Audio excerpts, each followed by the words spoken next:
예, 안녕하세요. 오정연 한국통사 31회 다뉴 세문경입니다. 다뉴 세문경은 한자이기 때문에 이것을 우리말로 풀은다면 다는 많다, 뉴는 고리란 뜻입니다. 그래서 고리가 2개 이상. 그럼 왜 이런 말을 쓰냐면 동아시아에서 중국의 청동 거울은 모든 거울이 다 고리 하나입니다. 100%. 근데 우리 북방민족이 남긴 이 청동 거울은 2개 이상입니다. 그래서 다뉴라고 썼고요. 무늬가 아주 곱다 그러면 세문, 그리고 무늬가 좀 거칠다 그러면 조문이라고 합니다. 그러니까 다뉴 조문경에서 다뉴 세문경. 자, 그리고 여기 이 그림은 심양 정가와 유적은 서기전 8세기 요동 지역의 청동기를 대표하는 유적지입니다. 동북공정을 하면서 여기를 폐쇄를 했죠. 그때 벽면에 있던 겁니다. 벽면에 있던 거. 그리고 지금은 이제 새롭게 단장을 해서 이 벽면에 있던 이것은 이제 본래 볼 수가 없습니다. 건물이 사라졌으니까 그때 찍어 놓은 겁니다. 그래서 비파형 동검과 완전한 검잡이가 있는, 손잡이가 있는 형태의 비파형 동검과 청동 거울이 이렇게 나와 있습니다. 그래서 이것을 벽면에다 이렇게 그렸던 것. 그래서 오늘은 바로 이 청동 거울을 주제로 말씀을 드리겠습니다. 그 강화도 마리산 참성단에 들어가면 입구에서 조금 지나면 오른쪽에 천부경 광장이 있습니다. 천부인 광장입니다. 죄송합니다. 천부인 광장. 예전에는 없었는데 이렇게 만드는 것 자체도 저는 아주 좋다고 봅니다. 물론 이 안에 있는 내용은 문제가 있죠.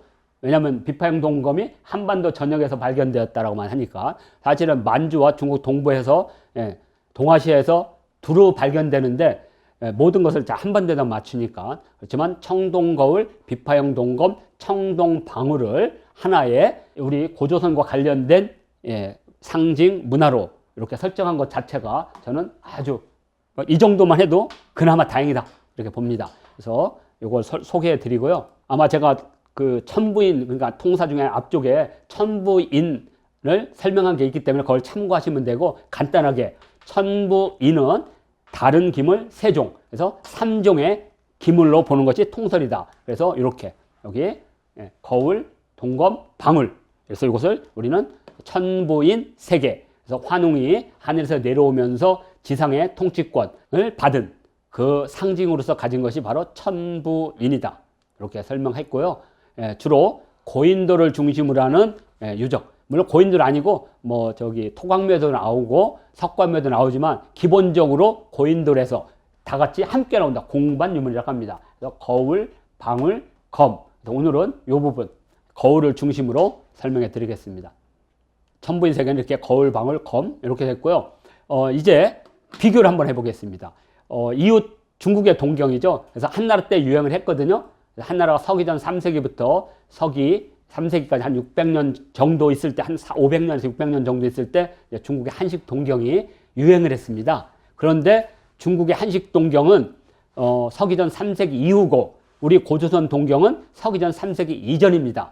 그리고 우리 고조선 동검은 주로 요동을 중심으로 해서 만주 한반도에 주로 출토가 된다면 중국의 한식 동경은 다 이 지역에서 나오죠. 그러니까 시기도 다르고 분포도 다르다. 이 정도로 간략하게 소개하고 중국의 한식 동경을 알려드리겠습니다. 이렇게 우리 고조선의 동경은 이 중심선에서 다 위쪽에 있습니다. 위쪽에 있고 실제 동경에서 고리를 이렇게 한 흔적들이 나타나고 있습니다. 그러니까 이건 목에 걸었다는 알 수가 있습니다. 근데 중국의 동경은 목에 거는 게 아닙니다. 중국의 동경은 받침대가 있어서 경대처럼 세우는 겁니다.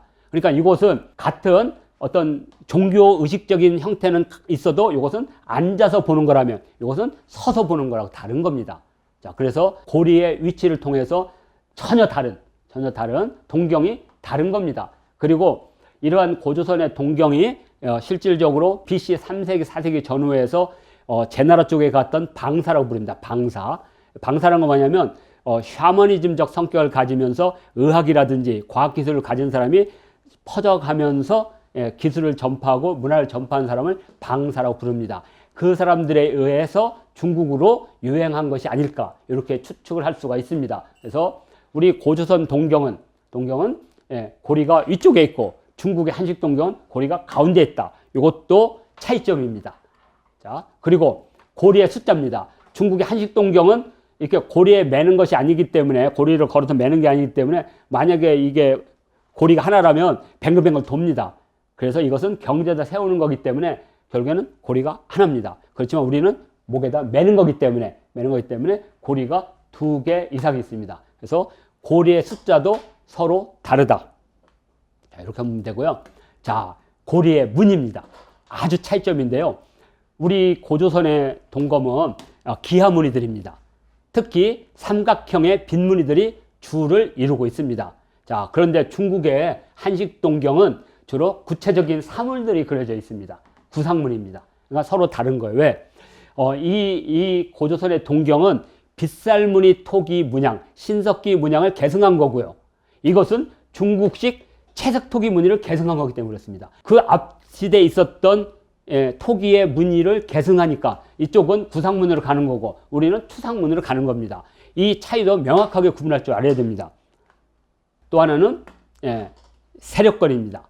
고조선의 단유, 고리가 여러 개 달린 청동 거울은 주로 고인돌, 비파형 동검과 함께 공반 유물입니다. 그러니까 이 지역이 우리 동경의 분포지라면 이 동경이 요서 이 지역 지나서 황하 남쪽으로는 발견되지 않고 있습니다. 따라서 비파형 동검이나 이런 것들이 지금 현재 이렇게 파랗게 녹색으로 되어 있는 이 지역에 나타난 것과 동경이 같이 나오기 때문에 이곳이 바로 고조선의 세력권이자 이 분포의 밀집도가 아주 크기 때문에 이곳이 바로 문화 공동체의 증거로서 우리가 확인할 수가 있습니다. 이렇게 되면 이제 단유 세문경과 중국의 한식 동경은 뚜렷하게 구분이 가능하실 거라고 봅니다. 자, 그 다음에 이제 과학입니다. 요건 이제 한성백제박물관에 있는 거푸집인데요. 이 거푸집이 있음으로써 쉬운 말로 뭐냐면 우리가 어떤 자동차를 만들려면 자동차 공장이 있어야 되잖아요. 근데 자동차 공장이 없으면 그 자동차는 수입품이겠죠. 그런데 우리는 바로 이렇게 거푸집이 있습니다. 거푸집이 있다는 것은 현지에서 제작을 했다는 걸 알 수가 있습니다. 그러면 현지에서 제작한 걸 알 수가 있는 것은 뭘로 보면 아냐? 바로 그 청동 구리, 그러니까 구리와 아연의 동위원소를 보면 압니다. 그러면 어느 광산에서 이것이 만들어지지, 출토되지 않습니다. 이런 면에서 우리나라의 청동 무기, 청동 그릇은 전부 독자적 제작 기술입니다. 그리고 그 독자적 제작 기술을 보여주는 것이 바로 곱돌로 만든 거푸집입니다. 그래서 이것을 우리는 독자적 제작 기술을 확인할 수가 있다. 이렇게 보면 되고요.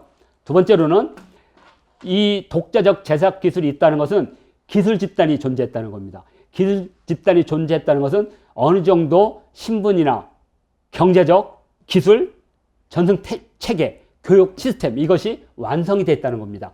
그래서 이것은 어떻게 하냐? 첫째는 전국적 분포도를 갖다는 거죠. 전국적으로 있다는 것은 그만큼 전국에 이걸 만들 수 있는 기술자들이 있었다는 얘기고요. 둘째는 다른 지역에 비해서 형태가 고유합니다. 우리 거라는 거죠. 그러니까 이것을 집중적으로 만드는 집단이 있는 거죠. 그리고 이것이 짧은 기간이 아니라 1500년 이상 만들었다는 거죠. 지속적으로. 그래서 이것이 기술 집단의 존재를 알 수가 있고요. 여기 보이는 전북 완주 길동유적에서 만들어진 거거든요. 이것이 왜 중요하냐면 이러한 비파형 동검이라든지 이런 단유 세문경이 만주부터 한반도 전역에 걸쳐서 고루 분포하고 있다는 것을 알 수가 있고요. 이것을 우리가 역사적으로 해석한다면 기술 집단이 있었고 그 기술 집단의 문화적 공통성이 있었고 그 문화적 공통성을 가진 정치 권력이 누구냐 이거죠. 그러면 당연히 고조선으로 결론이 나올 수밖에 없는 거죠. 자, 그러면 세 번째입니다. 자, 문입니다. 앞쪽에서 잠깐 설명했는데요. 이게 우리나라 신석시대 때의 그릇에 나타나는 무늬들입니다. 뭐 빗살무늬 토기부터. 자, 그런데 이러한 문의적 전통이 그대로 계승된다는 거죠. 만일 이런 청동기 기술과 청동 어떤 무늬가 중국으로부터 왔다 그러면 이런 무늬들이 나올 수가 없습니다. 그러니까 이 무늬는 신석시대부터 이러한 것을 만들었던 기술자들의 미학적 전통이 청동시대에도 그대로 나타나고 당연히 부여시대와 삼국시대에도 전승이 되고 지금도 전승이 됩니다. 지금은 어디로 전승되느냐? 바로 조선시대 때 약 600종이 넘는 떡살 무늬와 우리 옷에 나타나는 우리 전통 무늬가 바로 이 신석시대부터 이 무늬의 계승입니다. 그러니까 이 미학의 전승이라는 것은 이렇게 중요합니다. 그다음에 이제 또 하나 볼게 명칭의 변화입니다. 명칭의 변화는 제작 기술이 발전했다는 것을 보여주고 있습니다. 자, 초창기에는 이렇게 단유 조문경이라고 했습니다. 거칠 주자를 써서. 그래서 고리가 여러 개 달린 거친 무늬 거울이었는데 어느 시점에 무늬가 아주 고운 잔무늬 거울로 바뀌면서 단유 세문경이라고 했고요. 국립중앙박물관에 있는 조문경과 세문경의 차이입니다. 자, 그래서 이 명칭의 변화를 통해서 제작 기술이 급속히 발전했다는 것을 우리가 확인할 수가 있습니다. 자, 그러면 이제 미학의 눈으로 보겠습니다. 이런 무늬들이 우리 청동시대에 그대로 나타난다는 거죠. 그것은 미학이 시기별로 공유하고 있고 공간적으로 공유하고 있다는 걸 알 수가 있습니다. 자, 그리고 이것은 어떠한 종교 상징의 공통성이라는 거죠. 우리가 이것을 추측은 할 수가 있습니다. 뭐 빗금이 하늘의 빛을 상징하는 것이라면 그런 신석시대 때 종교 사상과 고조선시대 때 종교 사상이 같다는 것을 확인할 수가 있습니다. 그러면 역사적으로 어떻게 볼 수 있느냐? 단군은 이 지역의 종교적 상징성을 갖고 있다면 단군의 이쪽인 환웅 시기는 바로 이 신석시대 때의 이러한 종교적 상징성을 보여주는 거라고 보면 됩니다. 그리고 이걸 통해서 신석시대와 청동시대가 혈연적 계승성을 갖고 있다는 걸 알 수가 있습니다. 다른 말로 하면 나라가 바뀌든 이름이 바뀌든 종족적 구성은 변함이 없다는 것을 이걸 통해서 알 수가 있습니다. 그러니까 우리가 어떤 그 유적 유물의 미학적 관점을 본다면 이런 역사적인 것, 종교적인 것, 경제적인 것 이걸 다 봐야 되는데 그냥 우리는 신석시대 때 빗살무늬토기, 고전시대 때 비파형 동검이 있었다. 이렇게 가르쳐줘 버리는 거죠. 그 안에 담겨 있는 이런 미학적 관점을 통해서 이러한 종교 상징의 공통성이나 혈연적 계승성이나 문화적 공통성을 확인하는 작업이 정말 필요하다는 생각을 많이 하고 있습니다. 자, 다음은 이것도 무지 중요한데요. 이것은 중국의 이제 하가점에서 나온 가장 뛰어난 청동 거울 중에 하나인데요. 다른 이제 이런 고리는 일반적인 고리는 고리에 무늬가 없습니다. 그런데 이것은 아주 수준 높은 청동 거울입니다. 그래서 이 고리에도 무늬를 뒀습니다. 이건 진짜 놀라운 기술입니다. 그러니까 고리까지 포함해서 하나가 종교적 상징성을 공유하는 겁니다. 이 정도의 수준 높은 미학적 관점을 가지고 있다는 겁니다. 그래서 고리에도 무늬를 둔 이 고조선의 이 기술자들의 제작 기술 그리고 미학적 관점이 얼마나 뛰어난지를 이걸 통해서 우리가 확인할 수가 있습니다. 근데 이것을 그냥 고리가 3개 있구나 하고 지나치면 이것을 발견하지 못합니다.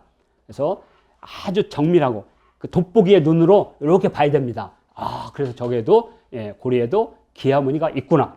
자, 그래서 청동 거울이 미학적으로도 엄청나게 아름답다는 것을 이걸 통해서 우리가 확인할 수가 있습니다. 자, 그리고 또 하나는 미학적으로 뭐가 아름다우냐면 자, 여기 중앙에 동심원이 있고요. 동심원이 있고 또 동심원이 있습니다. 그래서 이 안에 있는 3개의 동심원이 도대체 뭐냐? 저는 이것이 천상열차 분야지도에 나오는 하늘의 중심, 주국원을 상징하는 것이 아닐까 이렇게 봅니다. 주국원을. 그리고 요건 뭐냐? 요것은 내국원을 상징하는 것이다. 내국원. 내국원은 뭐냐면 봄, 여름, 가을, 겨울에 하늘을 볼 수 있어서 봄을 상징하는 별자리를 수호하는 수호 서수가 청룡이라고 부르죠. 올해가 보니까 청룡의 해네요.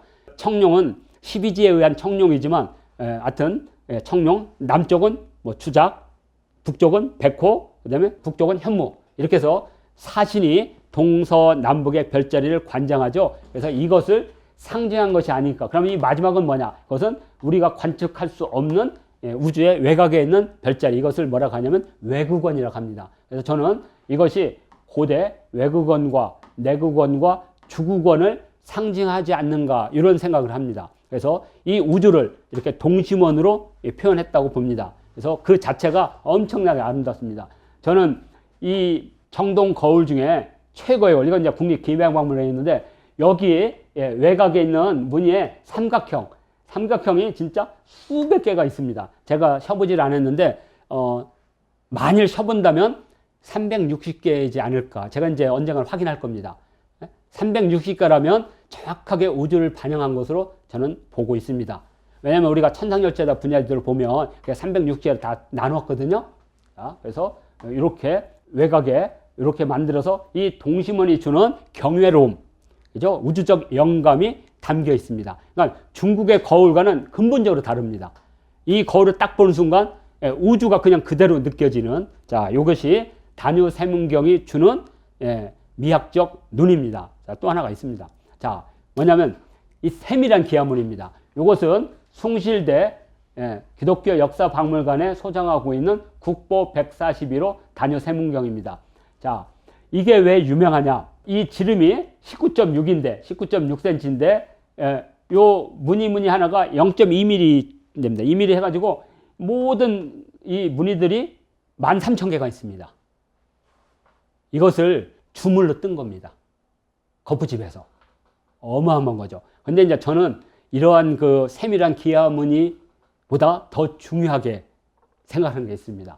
자, 그럼 뭐냐? 그것은 바로 8개의 동심원입니다. 자, 왜 이렇게 어려운 이 동심원을 왜 8개를 여기다 두었을까?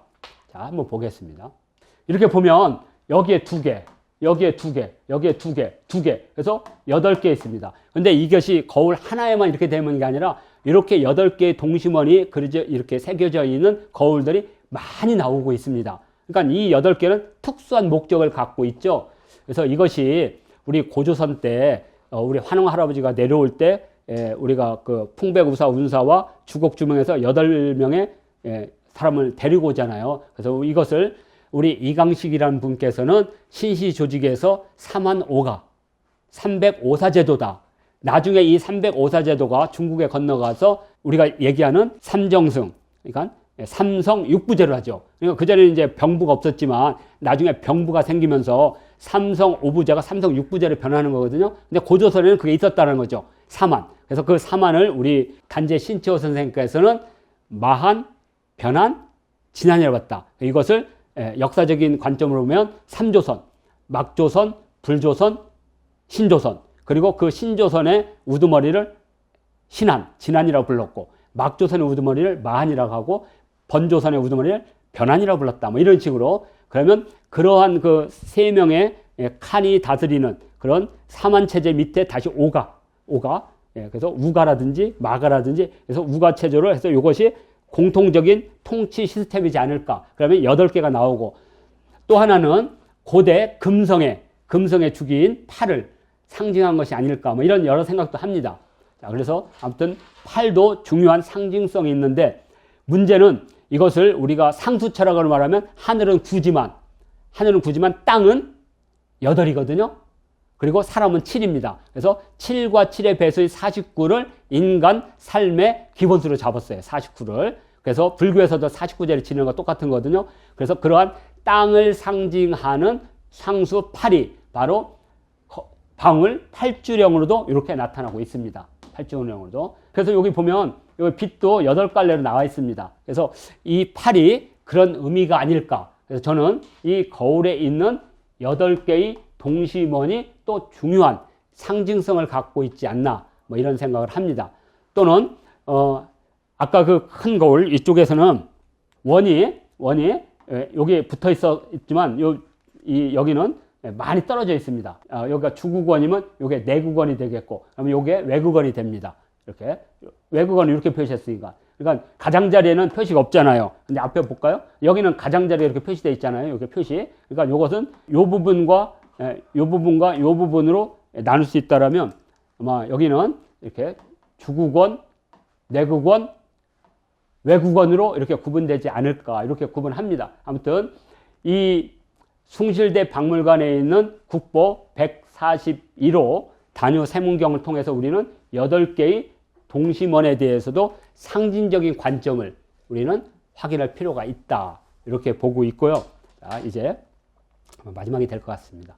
자, 이제 한국 통사에서 고조선을 좀 많이 다루는 이유는 여러 강의라든지 유튜브에서도 너무나 설약하게 고조선을 넘어가요. 그래서 고조선을 하나의 문명 단위로 본다면 다양한 관점으로 봐야 된다. 이렇게 해서 지금 단군 명칭고에서 지금 여러 앞쪽에서 설명을 했는데 예고를 했죠. 한다고. 근데 자료 수집 과정이 좀 필요했습니다. 그래서 계속 미뤄지고 있었던 거예요. 근데 이제 이번 이제 단유세문경 이후에 다음 강좌는 단군에 대한 명칭입니다. 물론 이것은 지금 논문으로 쓰고 있습니다. 그래서 12월 달에 국제학술대회가 있는데 거기에 제출할 준비로 오랫동안 준비한 겁니다. 그래서 단군 이 명칭이 어떠한 역사적 의미가 있는지 그래서 이것을 중심으로 해서 아마 다음 강의에는 소략하게 아마 소개하는 걸로 일단 그치더라도 이 시절에 가졌던 단군이라는 명칭이 이런 의미를 갖고 있구나 하는 정도로 여러분들께 소개해 드리는 것을 약속드리고 오늘 강의를 마치도록 하겠습니다.